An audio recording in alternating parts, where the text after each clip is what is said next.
Hey guys, it's Jenny Wolek with the Wolek Group, Keller Williams Realty Advantage in Tulsa, Oklahoma. Thanks so much for coming back to my Agent Success Secrets. And today I'm super excited to share Anna Krueger with you. She is from Greenville, South Carolina, and you may know her from being an amazing ISA, OSA coach and consultant. And if you're with Keller Williams, you may have seen her recently on the big stage, and she did an awesome job. Great. That was so much fun. I had a blast. You did such a great job. You did us all proud. I had never met you personally, and I think I met you that night at a fun mastermind. And I was just honored to sit by you and get to know you a little better. So let's share you with everyone else. Tell everyone a little bit about, where you're from, what you've been doing over the past few years, and we'll go from there. How's that sound? Perfect. Sounds good. So thanks for the opportunity. First of all, I love doing this kind of thing.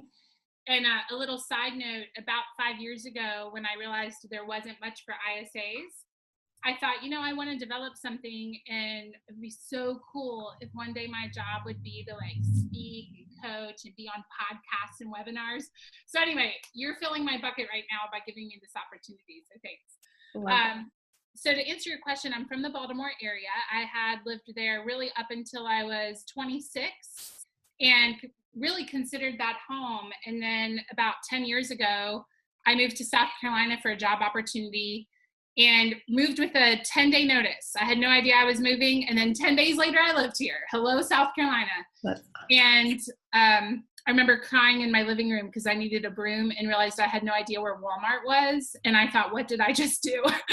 So anyway, honestly have fallen in love with it and got to know Haro, which some of you may know Haro through, if you're part of Keller Williams, you probably definitely know him.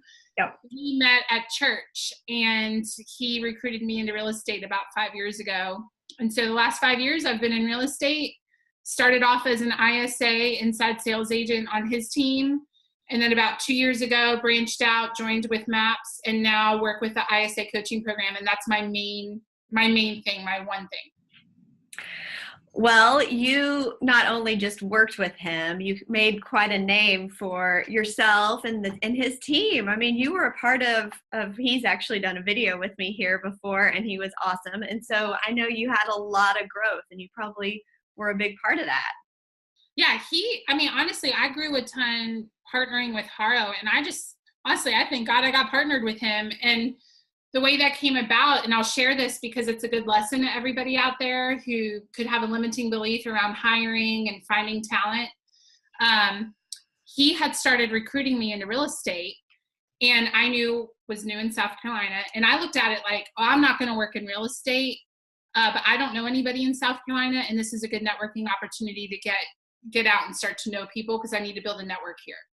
So I started meeting with him thinking, well, this isn't going to go anywhere.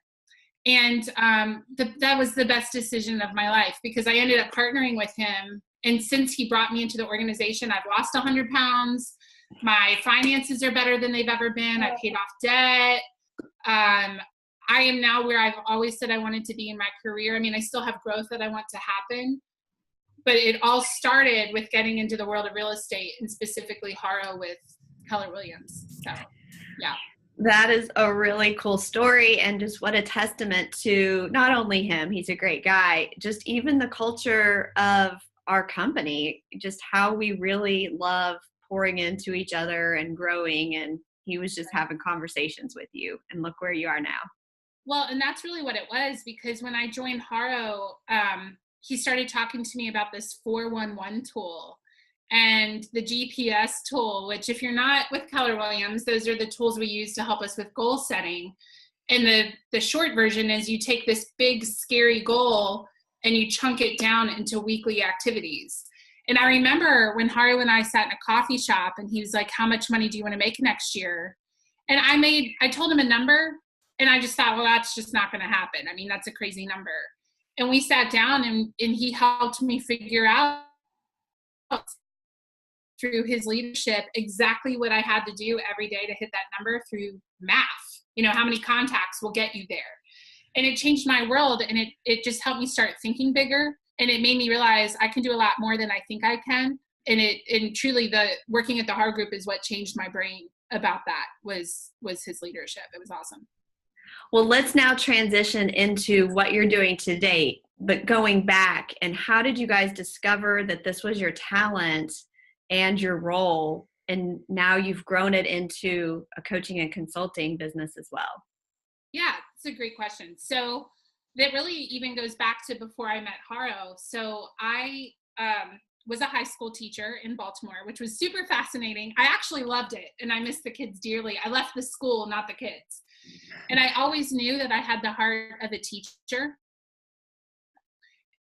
When I left there, I needed a job. So I went to a temp agency and was like, I need a job. And they put me as a college recruiter. So my head was thinking about this as, ooh, I get to be the fun girl in the jeans and t-shirt at the college fair, talking to students and recruiting them. And it was absolutely not that. I had a cubicle and a phone, and it was inside sales. And so within about 3 months, I was very petrified I was going to be fired because I was terrible at it. And two big things happened, and I'll share because it could help the audience here. Is one, my manager at the college said, Anna, you have to quit thinking like a salesperson and go back to being a teacher and a consultant. Because if you are a good teacher and consultant, you're going to hear what people want, and then you're going to strategize to help them get it, and you will naturally make a sale. So that was key piece number one. And then number two is now, okay, my mind is starting to get right. Yeah, I need some tools in my toolbox, right? And so I started learning some language patterns. And so the language patterns really took me from I want to do a good job to I know how to do a good job. And so I went from being the lowest on the team. And so if you're new in real estate, even though this was a different industry, it was still sales, same idea. I went from the lowest on the team to thinking more like a consultant with some language patterns. And I became number one on the team for the next year. And on my 1-year anniversary, the regional director was like, hey, would you start a training department for us? So I went from, I know this works for me. What if it doesn't work for other people? What if this isn't repeatable, right? Well, the first class became number one in the state of Maryland within 6 months and number one in the entire Northeast region within the first year. So that told me this doesn't just work for me. This is something that's repeatable across thousands of people. And so that's part of why when Haro approached me, I really just wasn't that interested because I had a good thing going. And but when he described the role to me, I saw like it's the same thing I'm doing now, just a different product. So that's part of how we knew what my skill set should be on his team. I was already doing it. I just had to learn real estate. And that's how that came about. Okay, so now today you help others, either team leaders of teams, whenever it's time for them to bring on this role. I mean, where would you say in the scale of our businesses, as we're growing our business, we decide we're ready to grow a team and get some leverage, where should this role, the ISA, come into our hiring steps? Yes, great question. So, and I'll share from some of the pain that we experienced at the Haro Group. And I know Haro's talked about this, so I'm okay to talk about it. But one thing that we didn't do right was we hired more salespeople before we had enough operations people to support the sales. And most salespeople, I know this is a generalization, but most of us are not great with systems and operations. And so it created a bit of a mess, right? Because we couldn't keep up with the systems. And as we grew, it became more and more painful. So what I would say is this role would come along after you already have some operations on board. You usually have 2 to 3 operations staff. Because if you have operations, you actually can keep doing the lead gen yourself, right? And then I usually see 3 agents to 1 ISA seems to be a pretty typical ratio. Does that answer your question?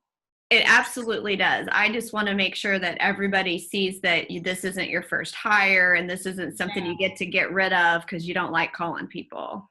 Right. And I hear that a lot is I don't want to do it, so I'm just going to hire someone else to do it. And I see it often treated as an entry-level role. And I'll back up for a minute because I do hear a lot of people say, what is an ISA? So to give some context as to what we're even talking about is inside sales agent is really the person that's in the building and all they do is lead generate and lead convert. So they're not out meeting buyers or sellers. And when I read the Millionaire Real Estate Agent book, which right here, Gary talks about lead generation and lead conversion is really the last thing that you hand over because it's business critical and you need to make sure talent's in that role. And so I think that's a big opportunity for honestly change in the industry because, and I'm thankfully seeing progress with this mindset. It's not the entry level role that you hire just because you don't like doing it and let me just get that off my plate. Is you actually need to stay in that activity. And when you're maxed out, hire a talented person who will also be a rainmaker with you. Because when you have the right person, they will absolutely make it rain, as they like to say. Okay, so we've got our 2 to 3 admin, and we are slowly growing our team. Who is the person that we're looking for? You just mentioned somebody that can help make it rain. Is that easier said than done when it comes to finding that kind of person? Yeah, so I think of it kind of like circle calling, right? So if I call a for sale by owner or expired, probably talk to 10 people to find that one awesome person that will become a client, right?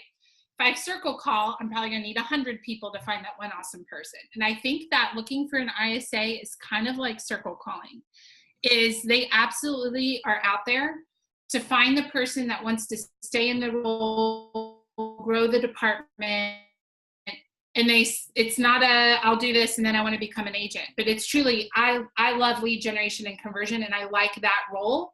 It's usually going to take more lead generation to find that person than say a buyer agent or a listing agent. And then the type of person you're looking for, honestly, they're probably going to be a lot like the team owner. I know Haro's wife, when I hang out with her, she laughs. She's like, I feel like I'm hanging out with my husband because he and I are a lot alike in some ways. Mm-hmm. And, so you usually want someone who's pretty fast-paced, extremely results-oriented. They're smart because a big part of this role is problem solving. So they need to be able to think quickly on their feet. And they're also the person that they probably, even before they're on their team, or your team, they're a connector. And so they're the person that just knows people and they seem to get joy out of, hey, Jenny, you should know Haro. You two should meet. I think you guys would be friends. People with that type of spirit tend to do really well in this role. Well, you mentioned this, and I see it a lot. I think a lot of times as leaders of our team, we probably are not that behavioral style to sit in the office and lead generate all day, I would guess. However, so it may be a challenge for us to find that right person. Like you said, we need to lead generate more. And I think because we're salesy, we tend to create the role as an idea that it is a stepping stone into the business, or some use it as such. Right. So how do you get the stayability in that role? Yeah, that's an excellent question. And so first of all, I do think that it can be a stepping stone. It's just we shouldn't talk about it that way. Mm-hmm. So what I mean is have people start as an agent in training, because if you want someone to stay in the role, to say to people you're bringing in, hey, you're going to start as an inside sales agent and then you'll graduate or we'll promote you to a buyer or listing agent, it diminishes the role. Right. So that right there is going to make it hard for people to want to stick, because if they're a results-oriented person with big goals, why would they want to stay in what's considered an entry-level role, right? And so really step number one is the way we talk about it. It's everybody starts off as an agent in training, and then after your 90 days or after you hit your metrics, then you specialize to buyer, listing, or inside sales agent. And that helps equalize it. So that's one thing that will help. And then I think the second thing is that's why it can take more lead gen to find this person, because you do want someone that wants this schedule of an ISA and they're okay with being in the office more. So for example, for me, Haro, when he was interviewing me, found out my mom is a stage 4 cancer patient.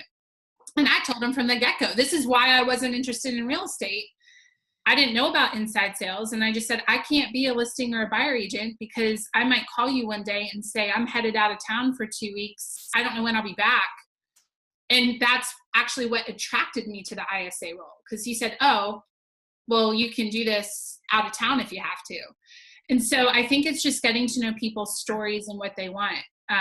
I know another one that they love being home with their kids in the evening and weekends. They work incredibly hard in that 9 to 6 period, and then they completely check out. She loves lead generation, but she doesn't want the schedule of a buyer or listing agent. So I think that's the thing, is you just have to get to know their story, what their values are, how they want to structure their day, and that will help you figure out, okay, who's going to stick in this role. Does that answer it for you?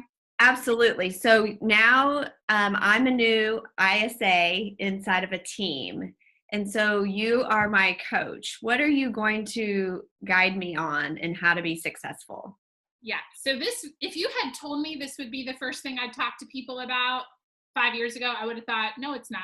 And now it's the thing I talk about. Honestly, our very first coaching call would be around how you're going to track your numbers.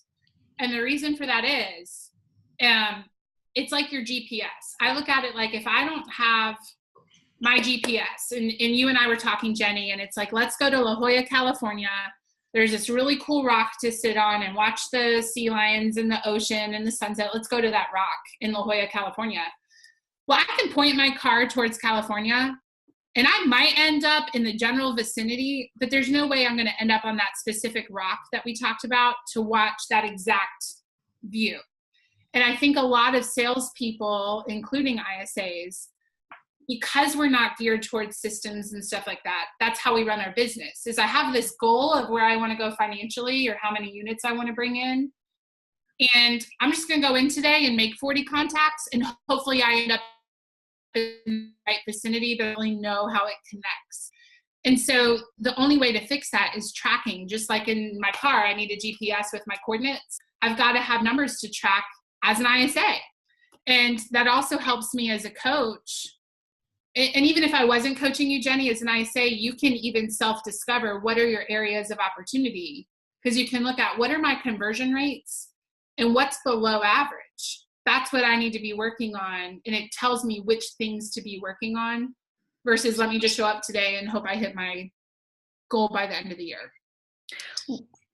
What are you seeing as the top 2 or 3 sources that ISAs need to really master in being successful?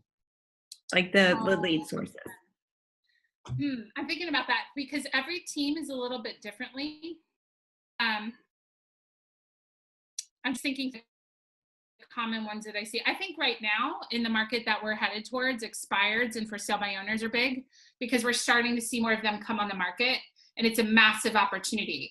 I may not have given you that answer a year ago, but right now, expired and FSBO.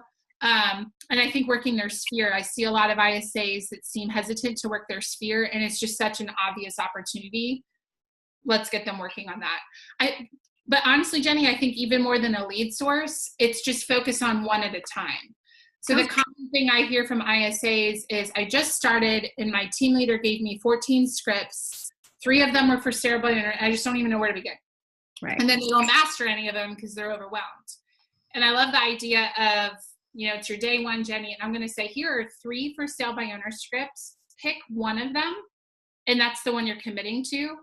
And then after you master that one FSBO script, and you can do it through a role play without even looking at the script, I'll give you your next lead source. So it motivates the mastery because I don't get any other lead sources until I've mastered this one. Do you think a lot of lead agents or team owners, we're not great at this anyway? So are we pretty bad at training our ISAs? When you say you're not great at this anyway, what's this? Which thing do you mean? Oh, the consistent lead generation, track our numbers, all that stuff. Well, honestly, that's the number one reason a lot of people hire us is they say, I'm not good at this and I need help. Right. So the first thing I say is, one, you're probably better at it than you realize because you grew a business to the point that you even need an ISA. So I like to encourage, because sometimes I hear team owners say, I don't know how to lead generate. I've never lead generated.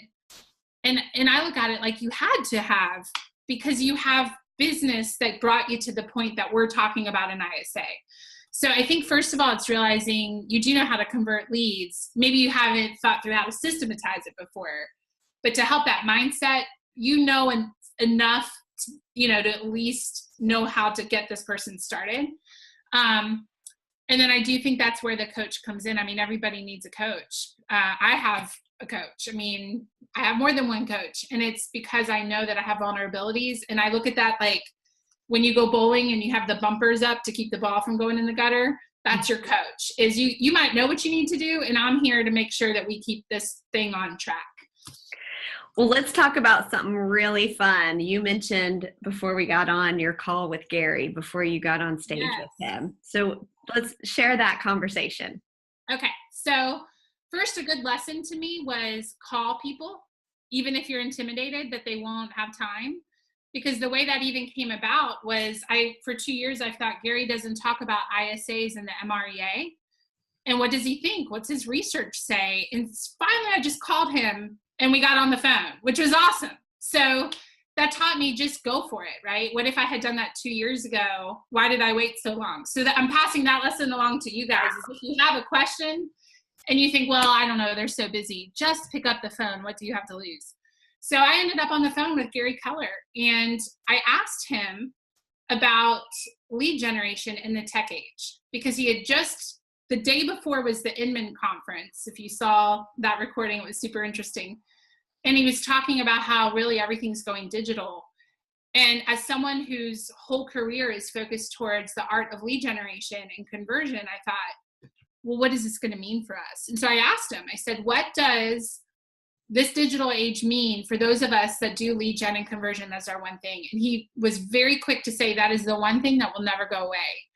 However, he said, you must get good at the follow-up. And he said, today, a lot of agents are used to talk to a lead. If they're not doing something right now, I just move on.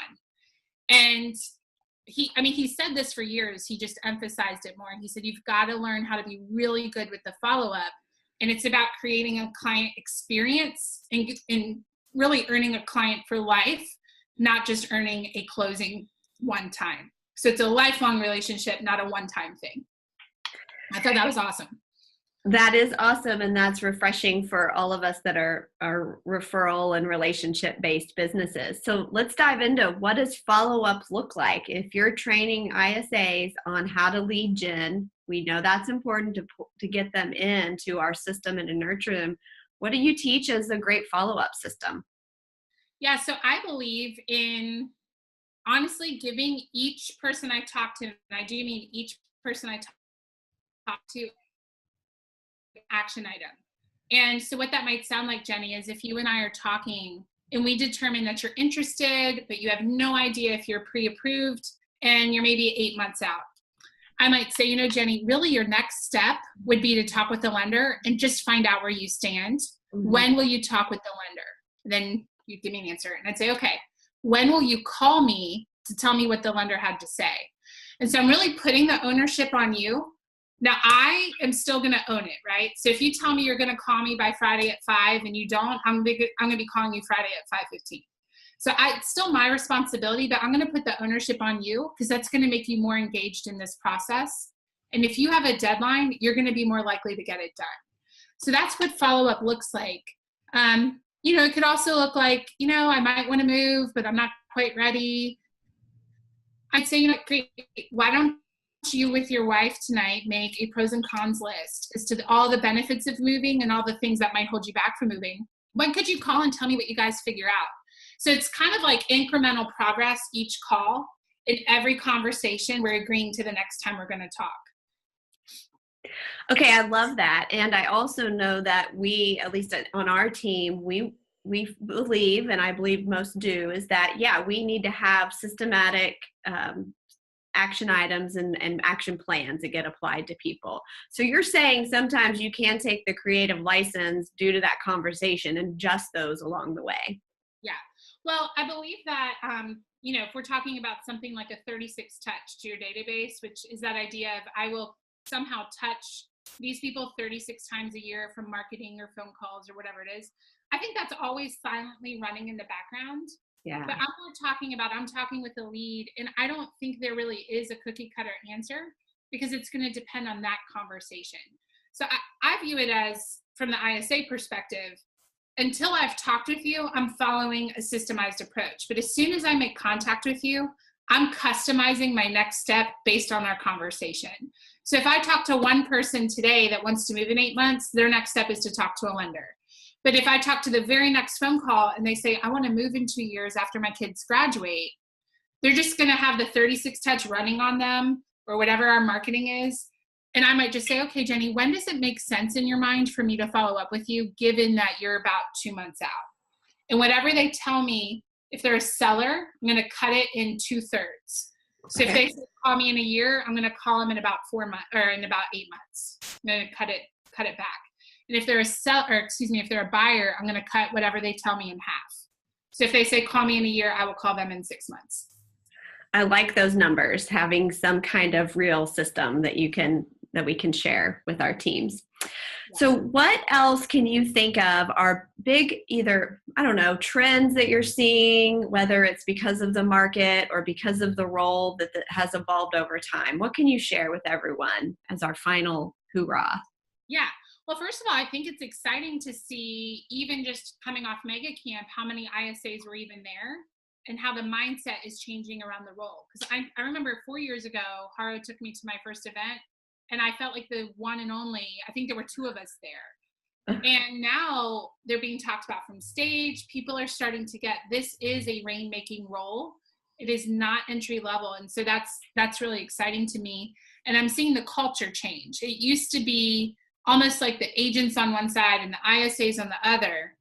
And I think a good analogy for this is in an Olympics years ago, I don't remember the year, there was a baton race, and the US was actually winning. And they went to hand the baton to the next guy to finish out the race, and they dropped the baton, and it actually caused us to lose the race. And that's how I feel like I've seen ISAs and agents operating the last few years, is the handoff from the ISA, it was dropping, something was happening from the agent picking it up. And I'm seeing that bridge gapped. It's becoming less and less of an issue. And I think it's from higher mindset around the role. We're not viewing it as entry level anymore. And it's also having the right scripts and dialogues to make that handoff go smoothly. Because the handoff is where the biggest drop off is. It's the handoff. Well, and it's also growing and gaining momentum because of great role models like you. Well, thanks. It's exciting. I mean, I remember when I started, and just another good little lesson that I learned through this whole growth over the last few years is 4 years ago at that conference where there were maybe 2 of us. I remember the only other one that I knew, we were walking down the hall and he was like, do you notice there's nothing here for us? There's nothing here for ISAs. And he had this big attitude about it. And I just looked at him and I was like, yeah, that's called opportunity. That means we get to go create it. And I was optimistic, yet I don't think I quite totally believed yet that all of this would happen. And it's really amazing. And I just have Haro and Keller Williams and my leaders to thank for that, because it created a space for me to be where I am now. And it's a huge honor and a responsibility is how I view that. Well, you're doing a great job. If someone wants to get in touch with you to learn more, I mean, what's the best way that either Rainmakers or even ISAs on teams, how can we get in touch with you and learn more about this? Yeah, great question. So there's 3 main avenues for that. The first one is my email. So you can email me directly at mapscoachanna. It's 2 N's, A-N-N-A, mapscoachanna@gmail.com. And then there's also a Facebook group that I started, again, years ago, thinking maybe one day I can do this for my job. It's called ISA Masterminds Group. So you're welcome to join that. And then the third way is isamapscoaching.com. And if you go to that website, there's a tab that says webinars, and we have a whole bank of recorded webinars we've done where you can just get free value, awesome. How to hire, train.